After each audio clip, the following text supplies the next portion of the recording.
This is a spontaneous podcast episode. Welcome. I don't know what episode this is. I don't actually really care to track it. I just know that I got inspired and I have to have a conversation about what's in my space. What's going on, everybody? Welcome to Coachable. My name is Marcos and I am one of the consultants at the Coachable Consulting Company. Essentially, what we do is we help spiritually rich and financially poor coaches bridge the gap so that they can become financially wealthy. Wealth is an accumulation of value, personal value, internal value, and external value, and essentially align their spiritual values with their finances so that they could build a fulfilling practice that is scalable and sustainable, but also build a profitable business, a business that helps them feel safe in their bodies and helps them feel like they're fulfilling on their mission work. Today's conversation is very spontaneous. I was just watching one of the clips of one of my favorite podcasts, and it's Victoria Washington. Like, she's one of my biggest inspirations, and she talks a lot about the relationship between God and her business, and God and prosperity overall, God and embodiment, wealth and embodiment. Like, she's just an absolute rock star. If she ever watches this, Victoria, I'm a huge fan.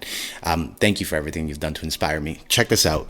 As I was watching the video, I thought to myself, the relationship with God, like, as she said, like, God is working through you. God is everything that is, helping you manifest everything that you want in your life. It is because of God. Like, essentially, God is the channel of energy that is essentially what embodies everything that you are, everything that you do, everything that you're blessed with. And I 100% agree. But I had a thought related to, if God is an energy, and this is a conversation that you and I can have in the comment section or in person or just message me, but if God is an energy, we know God is a creator, the creator of all things. We know God is source. We know God is infinity. God is in everyone, everything.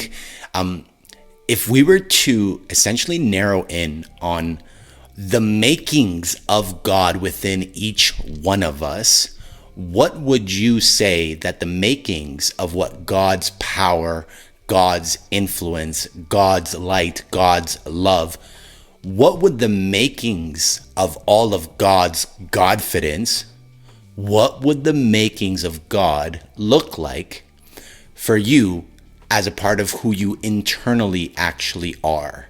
So think about it. If God made all the food that we eat, then the type of food that you're eating was made by God, and God is now a part of you because of the food that you eat. If the air that we're breathing is because God is the creator of all the oxygen, then what type of air are you breathing? What type of water are you drinking? What type of thoughts are you having? What type of love are you feeling? What type of emotions are you processing? If God is the creator of all things, and I'm not questioning that, but as a question that I'm posing, since God is the creator of all things, then what would happen to our lives if we started to acknowledge the quality of God's influence in our lives and consciously start to choose to live our lives in accordance with what we believe we deserve, as becoming internally embodied beings of God's love, of God's influence? Now, I'm not talking about God in a religious sense at all. Whatever your perception of God is, your opinion of God is, your faith in relation to God is, I celebrate you for it. So if we were to generalize without any prejudice or without any difference of opinion related to our opinion of God, but acknowledge one thing, that the influence of God's power and the influence of God's love is inside of all of us, what would our lives be designed as? What would our lives feel like? What would our lives look like if we were to consciously choose to embody the type of things that God has given us to embody? The making of God within each of us is essentially the result that we become as human beings.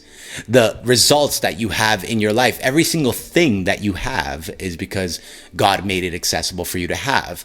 And if we were to relate manifestation and God, then everything you've manifested is because you have made choices and decisions through some form of acceptance or embodiment to have the things that you have.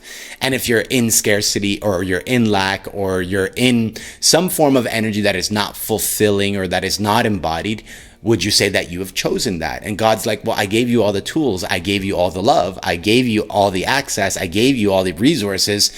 How you use what I've given you is completely up to you, right? That's free will, right? So when we start to narrow in on how we become spiritually aware of the power that exists in this universe that we are a small part of in a way, we're also a very big part of in a way, it's like there's a responsibility that comes with that. And how you design your life according to your core values, according to your mission, according to your principles, according to your ethics. Ultimately, the way you design your life is based off of all of this abundance. And when I say abundance, I mean abundance related to all things, whether it be your basic needs or the most advanced things that are available. Like if you want to manifest a yacht, is it the yacht that you're going to be fulfilled with? Or is it going to be the fulfilling feeling of knowing that you set a goal, you activated a plan, you helped a bunch of people, you offered a service, and then you manifested. A manifestation is really just the result of something that you call in or want. You manifested that yacht. Is it the yacht that's making you happy, or is it the fulfillment of knowing who you got to become, who you got to help? Like we got to really start to understand that the principles of manifestation and everything that we want, based off of what God has given us access to manifest, it's all available for us. And we're so fortunate that it starts with thought. Think and grow rich principles. First we think, then we do, then we become what we are. I've always challenged that secret. They call it the strangest secret. I've always challenged it. I really believe that it's been flipped upside down for me, especially as a person that used to teach Napoleon Hill's philosophy at the Think and Grow Rich Institute. Like, first we think, then we do, then we become what we are. It's like, at the time it was cute because you think and grow rich.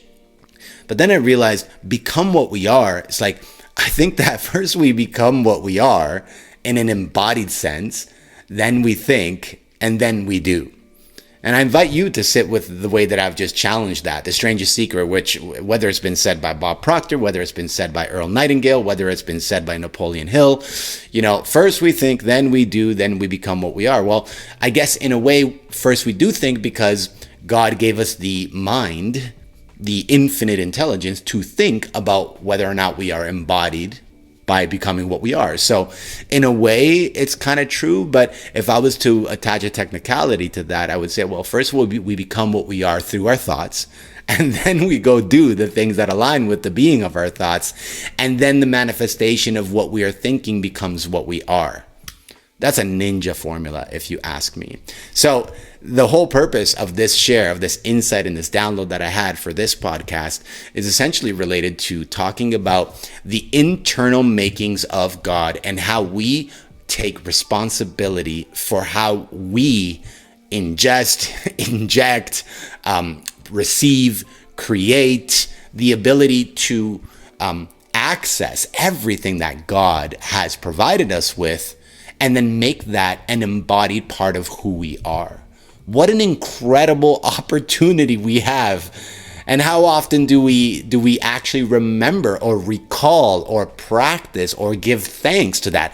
How often do we practice faith-based belief systems based off of the reason why we have faith is because it is so evident how much abundance we actually have.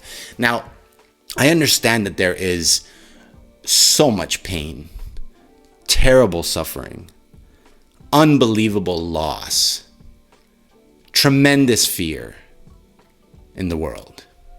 And I'm deeply sorry for anyone that's in a position where they are challenging God. Well, if all that is true, then why would God let all this bad stuff happen. That's for another podcast.